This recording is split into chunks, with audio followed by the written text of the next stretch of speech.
के जब देखी तो खिसियाही के बोले लू कोनो बात का करी इतना निमन हवा ना कि तारे ऊपर जान लुटाई।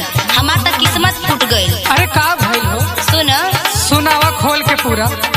तो के देखते जारी जाले हमर जिया बारे, आए है जिया बारे, लिखल रहे हमरा करम में करिया बारे। अच्छा तब का हम करियो तोरा के लागत तब का रही से बतावा। हाँ बोला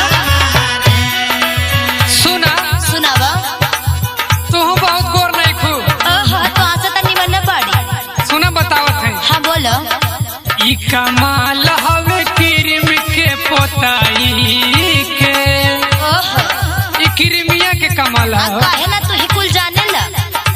ई कमाल हवे क्रीम के पोताई के। हाँ पोताई के काहे करेलू घुमानई गोराई के। काहे ना करी। बड़ा गुमान हो गइल बा तो हो गई गोराई पे। क्या बात है?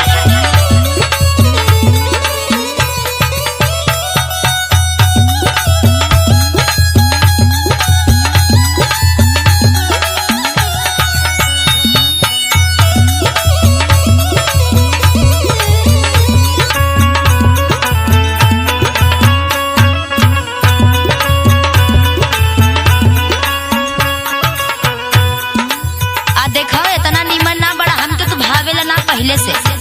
अच्छा का करी मजबूरी ला हर की माई दादा शादी कर देना।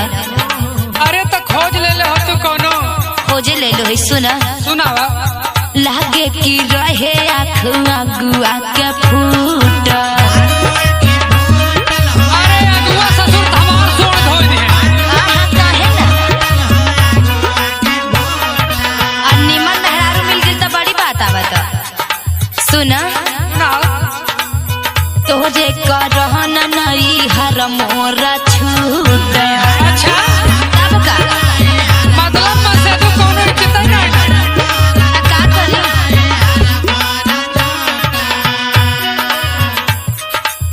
लागे की रहे आँख अगुआ के फूटल, तोरे करहन नई हर मोरा छूटल। सुना तो से निमन हमके मिल जाते पिया बारे, आए है पिया बारे, लिखल रहे हमरा करम में करिया बारे। काहे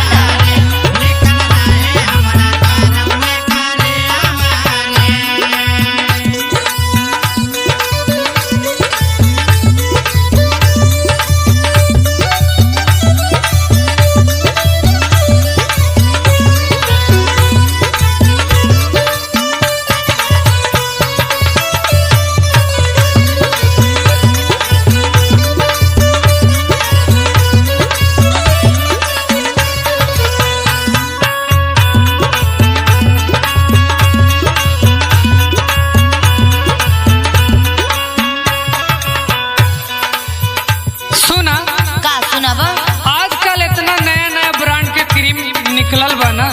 तू काहे ना लगा लेता। करियो मने गोर हो जाता। हाँ काहे ना इतना गोराता तो तू लगा के गोर हो जा। सुनावा।